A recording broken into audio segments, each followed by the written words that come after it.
آج کی رات کی اہمیت. آج رات سال میں ویسے تو ہم 3 دن کرتے ہیں اور ویسے بھی آخری 10 راتوں میں سے کوئی ایک رات شب قدر ہو سکتی ہے، لیکن ایک ہی رات ہے نا، ایک رات ہے. اور کل والی مثال اگر آپ کل کی مجلس میں تھے کہ 30 کلومیٹر کھودو 30 کلو سونا ملے گا.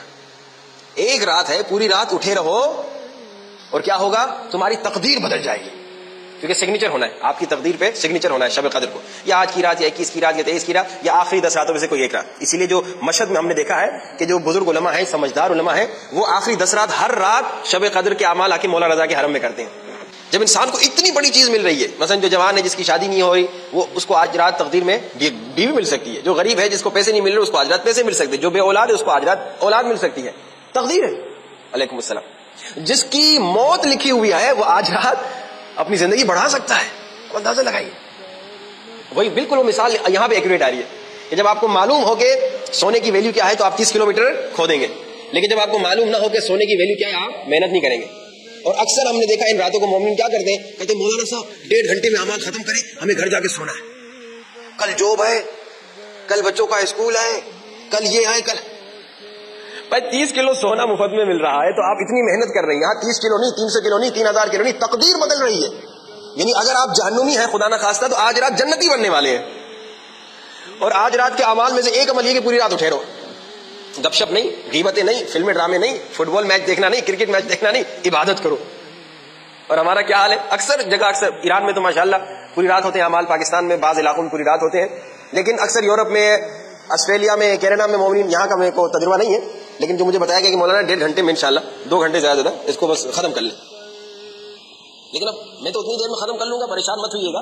لیکن اب سوال یہ ہے کہ آپ کو ایسا موقع مل رہا ہے کہ پوری رات، ایک رات، اور یہی رات شب قدر کی رات ہو سکتی ہے. اور اگر ہو اور آپ نے سو کے گزاری ہو تو پھر جناب آپ نے تو ضائع کر دیا نا، موقع ختم ہو گیا.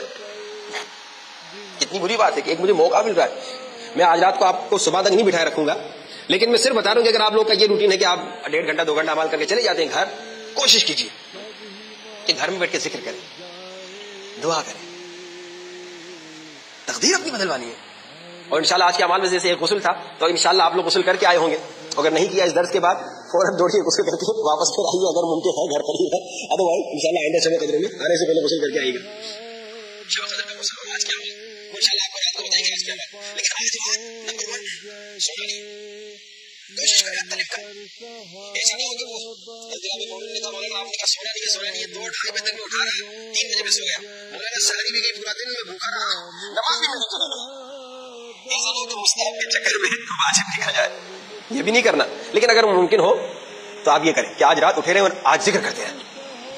یہ موقع اللہ نے دیے ہیں، اس کی ویلیو کو سمجھیں، اس کی اہمیت اور قیمت کو سمجھیں، تب آپ اس کی طرف بڑھیں گے. اگر نہیں سمجھیں گے تو آپ کوئی اس کو اہمیت نہیں دیں گے. آج رات کیا مانگیں؟ پیسہ مانگوں، بیوی مانگوں، بچہ مانگوں، شہرت مانگوں، گھر مانگوں، بڑی گاڑی، کیا مانگوں آج رات؟ یہ ساری چیزیں انسان کی ضرورت کی ہیں، اس میں کوئی شک نہیں. لیکن علماء کہتے ہیں کہ نمبر 1 آج رات دعا کرنے سے پہلے، آج جب بھی دعا مانگیں اپنے لیے، جو بھی، اگر بیمار ہو، اگر بچہ نہیں ہوتا، اگر بیوی نہیں ملتی، کوئی بھی پرابلم، آج رات اپنے لیے دعا کرنے سے پہلے ایک کام کرو. کیا کریں؟ دوسروں کے لیے دعا کریں. ہمارے کیا حال ہوتا ہے؟ پہلے دعا کرتے ہیں، خدا مجھے یہ دے، مجھے وہ دے، مجھے نہیں. سوچیے آپ کا کون دوست ہے، کون رشتہ دار ہے، چاہے یہاں پہ، چاہے ہندوستان میں، چاہے پاکستان میں، اسے کیا ضرورت ہے؟ خدایا میرا ایک دوست ہے، ایک مومن بھائی ہے، میری ایک بہن ہے ہندوستان میں، پاکستان میں، مڈغاسکر میں، پتہ نہیں فلاں جگہ پہ اس کی یہ مشکل ہے، خدایا اس کی مشکل کو دور فرما. خدایا وہ فلاں میرا دوست ہے، اس کو 15 سال سے بچہ نہیں ہو رہا، خدا اسے بیٹا عطا فرما. خدا میرا فلاں دوست ہے، اس کو بچہ ہو گیا، اس کو اوٹزم ہے، تو خدایا اس کے بچے کو شفا عطا فرما. یعنی جس کو جو بیماری ہے ان کے لیے دعا کریں. آپ کہیں گے مولانا عجیب بات کر رہے ہیں. اللہ کیا کہتا ہے؟ دیکھو دعا جب مانگو نا، میرے دوست کے لیے، پڑوسی کے لیے، فلسطین کا مسلمان ہے، میرا اس سے کوئی لینا دینا نہیں، ایران کا کوئی مومن ہے، میرا کوئی سے لینا دینا، لیکن مجھے پتا ہے وہ مشکل میں اس سے کوئی اور مدد نہیں کر سکتا، کم سے کم اس کے لیے دعا کرو. خدایا وہ بیچارہ جو فلسطین میں مظلوم ہے، وہ جو عراق میں مظلوم ہے، وہ جو لبنان میں مظلوم ہے، وہ جو افغانستان میں مظلوم، خدایا اس کی مشکل کشائی فرما. خدا کا قانون دنیا کے دکاندار کی طرح نہیں کہ دکاندار کا بھائی میں نے کہا تھا 2 لو اپنے لیے، کسی اور کے لیے میں تیسرا نہیں دوں گا. خدا کہے گا اچھا اس نے دعا مانگی شب قدر کو، اس فلسطینی کے لیے، اس عراقی کے لیے، اس لبنانی کے لیے، اس ایرانی کے لیے، اس افغانی کے لیے، اس پاکستانی کے لیے، اس افریقن گانے کے لیے. اپنے لیے ابھی تو دعا نہیں مانگی. خدا فرشتوں اب جو بھی دعا اپنے لیے مانگے گا اس کی فوراً قبول کر دو. اللہ کا قانون ہے نا، اللہ کا قانون دنیا قانون کی طرح نہیں. اللہ سخی ہے، اسی لیے اللہ سخاوت مند کو، سخی انسان کو پسند کرتا ہے. اسی لیے اللہ کو کنجوس انسان بالکل نہیں پسند. اللہ نے کہا البخیل، بخیل جو ہے وہ جہنم کے قریب ہے، جنت سے بہت دور ہے. اور سخی، ہاتھوں میں چاہی سخی تھا، مسلمان نہیں تھا جب مرا، سخی تھا. لیکن حدیث بتاتی ہے اس کی سخاوت کی وجہ سے، کیونکہ مسلمان نہیں مرا، جہنم میں بھی اگر چلا جائے تو جہنم کی آگ اسے نہیں جلائے گی. اللہ کو سخی انسان پسند ہے. لیکن یورپین ممالک میں، اور یہ بھی کیونکہ ہے تو افریقہ میں نا، افریقہ میں آپ کا اکاؤنٹ ہوتا ہے نا، یا کسی اور جگہ اکاؤنٹ ہوتا ہے؟ یہ آپ کا آئلینڈ افریقہ میں ہے، افریقہ میں. تو یورپ میں اور اس آپ کے اس آئلینڈ میں، کیونکہ وہاں کا سمجھیے افریقہ کا تو ہے لیکن نام کا ان کا ہے، تو جو آپ کو سکھایا جاتا ہے وہ یہ کنجوسی، مائزرنس، صرف اپنے بارے میں سوچو، دوسروں کے بارے میں نہیں سوچو.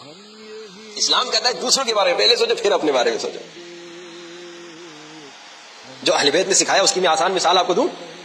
جو آپ لوگ پڑھتے ہیں سورہ دہر، سورہ انسان میں، یہ ہائیسٹ لیول ہے. ابھی ہم وہاں پہنچے نہیں، البتہ یہ ہائیسٹ لیول ہے. کیا ہے کہ خود پنجتن پاک، بھوکے تھے، پیاسے تھے، روزہ رکھا، ایک دن یتیم کو، ایک دن اسیر کو، ایک دن مسکین کو اپنا کھانا دے دیا. اچھا ہمارے لیے کیا ہے جو ہم اس لیول پہ نہیں پہنچے؟ عوام جو ہے، ہمیں قرآن میں سورہ اسراء میں کہا گیا اے انسان نہ اپنا ہاتھ اتنا بند کر دو کہ اس میں سے ایک سکہ، ایک یورو بھی نہ نکلے. مثال دے رہا ہوں یورو کی. نہ اتنا کھول دو کہ سارا گر جائے اور تم خود فقیر بن جاؤ. یعنی ابتدائی لیول میں ہمیں ایسا بننا ہے، ٹھیک ہے نا. لیکن پھر انشاءاللہ جو اہل بیت کی لیول اگر وہاں تک پہنچ گئے تو وہ یہ ہے کہ خود بھوکا رہو اور دے دو دوسرے کو. حضرت عباس کی لیول کہ خود بھی پیاسے ہیں لیکن کہا پانی میں نہیں پیوں گا جب تک میرا مولا حسین نہ پیے. یہ وہ ہائی لیول ہے. لیکن کم سے کم اتنے تو بن جائے کہ یہ ڈھیلا ہاتھ رکھو، نہ اتنا ٹائٹ کہ کچھ نہ نکلے اس میں سے، نہ اتنا ڈھیلا کہ سارا گر جائے. لیکن دعا کے معاملے میں تو نہ کچھ نقصان ہونے والا ہے، نہ کوئی جانے والا ہے، بلکہ ملنے والا ہے. تو آج رات کیا مانگے؟ سب سے پہلی بات، آج رات کوئی بھی دعا مانگنے سے پہلے، ابھی میں نے بتایا نہیں کہ کیا مانگے، کوئی بھی دعا مانگنے سے پہلے آج رات کیا کرے؟ پہلے دوسروں کے لیے دعا مانگے. یتیم، اسیر، مسکین، غریب، پاکستانی، افغانی، ہندوستانی، افریقن، جو بھی ضرورت مند ہے، مومن، غیر مومن انسان، شریف انسان کے لیے. ایون آپ جو نان مسلم ان کی ہدایت کی دعا مانگے. خدایا وہ جو اتنی بڑی نعمتوں سے غافل ہیں انہیں ہدایت نصیب فرما. دعا مانگے سب کے لیے. دوسرا آج رات کیا کرے؟ دعا کیا مانگے؟ اس سے پہلے اپنی دعا سے پہلے دوسروں کے لیے دعا مانگے. اور آج رات امام زمانہ کے ظہور کی دعا کریں. مومنین بھول جاتے ہیں، آج رات امام زمانہ کے لیے دعا کریں. بھئی آپ کی تقدیر پہ سائن کون کر رہا ہے؟ انا انزلنا فی لیلۃ القدر، لیلۃ القدر خیر من الف شہر، تنزل الملائکۃ والروح فیہا بإذن ربہم من کل امر سلام علیہ. یہ کل امر جو لے کے آ رہی ہے کس پہ لے کے آ رہے ہیں؟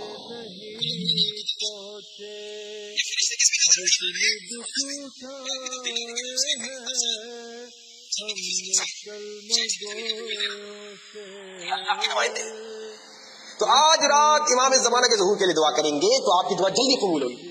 روایات بتا رہی ہے کیونکہ ٹائم بہت قلیل ہے. انشاءاللہ کل پرسوں بھی تھوڑا شب قدر کی اہمیت پہ گفتگو کروں گا تو اس میں اشارہ کروں گا کہ امام زمانہ کے لیے دعا کرنے سے کتنے آپ کو فائدے ہوتے ہیں. تو آج رات امام زمانہ کے لیے ضرور دعا کریں. تو کیا ہوا؟ نمبر 1 میں آہستہ آہستہ آپ کو ساتھ لے چل رہا ہوں. آج رات کے بارے میں اگر آپ کو پتا ہو کہ کتنی قیمتی رات ہے تو سو کے ضائع نہیں کریں گے، ڈرامے دیکھ کے ضائع نہیں کریں گے، گپ شپ کر کے ضائع نہیں کریں گے، پوری رات اٹھے رہیں گے. اور آج کے اعمال میں سے ایک عمل پوری رات اٹھے رہنا ہے. اور پھر آپ دعا مانگیں گے. دعا مانگنے سے پہلے کیا کریں؟ پہلے دوسروں کے لیے دعا کریں، پھر امام زمانہ کے ظہور کی دعا کریں. بلکہ اس کو پہلے کر دیں، پہلے امام زمانہ کے ظہور کی دعا کریں، پھر دیگر تمام مومنین کے لیے دعا کریں. اب اپنے لیے مانگیں. سلسلہ یاد ہے نا؟ اب اپنے لیے اب کیا مانگوں؟ بہت ساری چیزیں مانگ سکتے ہیں لیکن 3 چیزیں بلکہ 2 چیزیں تو اس کی طرف میں اشارہ کرتا ہوں. نمبر 1 عافیت مانگے. عافیت کیا ہے؟ یعنی ہیلتھ. ہیلتھ مانگے. کس چیز کی ہیلتھ؟ ایک جسم کی ہیلتھ اور ایک روح کی ہیلتھ. یہ 2 چیزیں بہت ضروری ہیں. یہ آج رات مانگنا ہے. فقیر نہیں کرے اللہ سے، میرے اللہ. اچھا یہ روایت بتاتی ہے انسان کے پاس بہت ساری چیزیں جب تک ہوتی ہے اسے احساس نہیں ہوتا. صحت مندی جب تک ہوتی ہے اسے پتا نہیں چلتا کہ صحت مندی کتنی بڑی چیز ہے. جب تک ڈائبٹیز نہیں ہوتی تب تک انسان کو پتا نہیں چلتا کہ بغیر ڈائبٹیز والی زندگی کتنی اچھی تھی. جب ہو جاتی تب پتا چلتا ہے کہ ارے اس وقت تو گلاب جامن بھی کھا سکتے تھے، برفی بھی کھا سکتے تھے، اب تو سارا منع ہو گیا. جب تک صحت ہوتی ہے تب تک انسان کو پتا نہیں چلتا، وہی اہمیت نہیں ہوتی یہ کتنی بڑی نعمت ہے. تو اس لیے دعا کرو آج رات، خدایا ایسا نہ ہو کہ میں ویل چیئر پہ آ جاؤں، ایسا نہ ہو کہ مجھے ڈائبٹیز ہو جائے، ایسا نہ ہو کہ مجھے ہارٹ اٹیک ہو جائے، ایسا نہ ہو کہ میری آنکھ کمزور ہو جائے، ایسا نہ ہو کہ مجھے کوئی بیماری ایسی لگ جائے جو میں اس کا محتاج ہو جاؤں. آج رات صحت مانگی، ایک جسم کی صحت، دوسرا روح کی صحت. میرے اللہ ایسا نہ ہو کہ میں کسی ایسے گناہ میں مبتلا ہو جاؤں، ایسا نہ ہو کہ میں نامحرموں کو دیکھنے میں مبتلا ہو جاؤں، ایسا نہ ہو کہ میں گانے سننے میں مبتلا ہو جاؤں، ایسا نہ ہو کہ میں خدا نہ خواستہ کسی بڑے گناہ میں مبتلا ہو جاؤں. خدایا جیسے میرے جسم کو تو بیماریوں سے دور رکھ رہا ہے نا، جیسے یہ میری دعا ہے، ویسے میرے نفس کو بھی شیطان سے دور رکھ، میرے روح کو بھی اتنا پاورفل بنا دے کہ وہ کبھی شیطان کی بات نہ مانے. یہ بہت ضروری دعا ہے. یہ دعا کیجئے کہ خدایا، اور انشاءاللہ اس پہ تفصیلی گفتگو ہوگی، کہ خدایا میری صحت، جسم میرا صحت کے ساتھ رہے، اور خدایا میری روح بھی صحت مند رہے، یعنی میں برائی کی طرف نہ جاؤں، گناہ کی طرف. اور صرف دعا نہیں بلکہ دعا کے ساتھ آپ نے پریکٹیکل عمل بھی کرنا ہے، کہ جب شیطان کہے نا کہ بھائی جسم کے لیے بھی روح کے لیے بھی، جب دعا کرے نا یہ کہ آج رات خدایا میرے جسم کو صحت مند رکھ، تو پھر سحری کے ٹائم پہ جب شیطان کہے نا خوب اوور فلو کرو پیٹ کو، پورا دن بھوکا رہنا ہے، تو آپ لڑیے شیطان سے، نفس امارہ سے لڑیے کہ کیوں کروں، اوور فلو کرنے سے تو نقصان ہوتا ہے. ٹھیک ہے 12 گھنٹے کا روزہ ہوگا، 15 گھنٹے کا روزہ ہوگا، 13 گھنٹے کا روزہ ہوگا، لیکن کیوں میں اوور فلو کروں، یہ تو میرے جسم کو نقصان ہوگا. تو آپ لڑے بھی. دعا جب کر رہے ہیں کہ خدایا میرے روح کو موٹا بنا، یعنی مجھے گناہوں سے روک، تو ساتھ میں کنٹرول بھی کرے. جب شیطان کہے نا نامحرم کو دیکھو تو فوراً نظر جھکا دے. میں کیوں ایسا کام کروں جیسے اللہ ناراض ہو، نبی ناراض ہو، علی ناراض ہو، مولا امام زمانہ ناراض ہو. ایک ان دوسری دعائیں بعد میں مانگیں. ایک عافیت یعنی صحت مندی.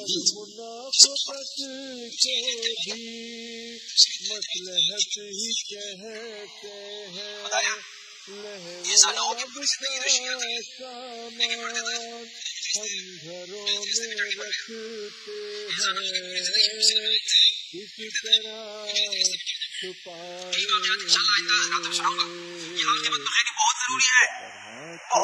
مرتے دار کئی واقعات ہزاروں لاکھوں تاریخ میں موجود ہیں. مومن، عالم، عابد، زاہد، مولا کا قریبی دوست، بڑا نیک، مگر ایک بری عادت کی وجہ سے، ایک نفس کی بات سننے کی وجہ سے، ایک شیطان کی بات سننے کی وجہ سے مرتے ہوئے دشمن بن کے مرا. اس میں انشاءاللہ تفصیلی گفتگو ہوگی. یہ خیال رکھیے، یہ دعا کہ خدایا آخرت بخیر کرنا. ایسا نہ ہو کہ میں مولوی عالم دین، میں شیعہ، میں عاشق و عزادار حسین، لیکن مرتے دم غلط آدمی بن کے مروں.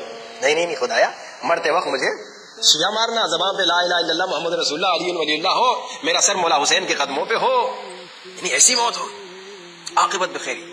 تو یہ میں نے پورا آج رات کا پروسیس آپ کو بتا دیا. اب آپ کے سوالات کی منزل آ رہی ہے.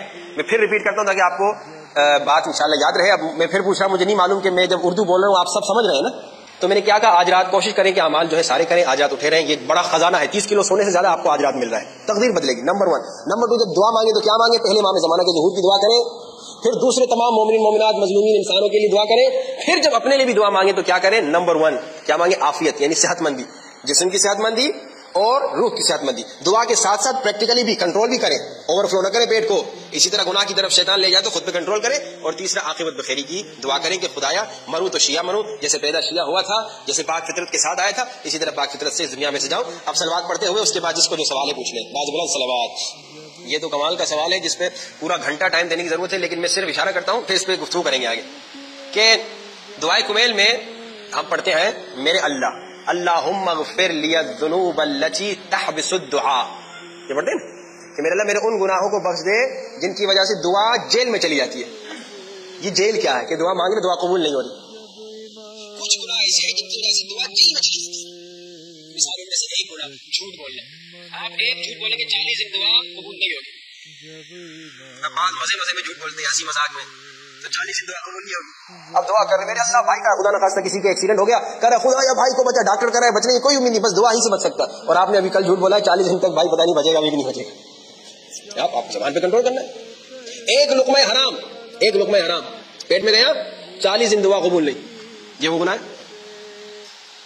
اب 1 منٹ کی لذت کی خاطر اگر آپ نے ایک لقمہ حرام کھا لیا، مزہ تو تب تک ہے جب تک منہ میں اندر جائے گا تو وہ کچرا بن کے باہر نکلے گا.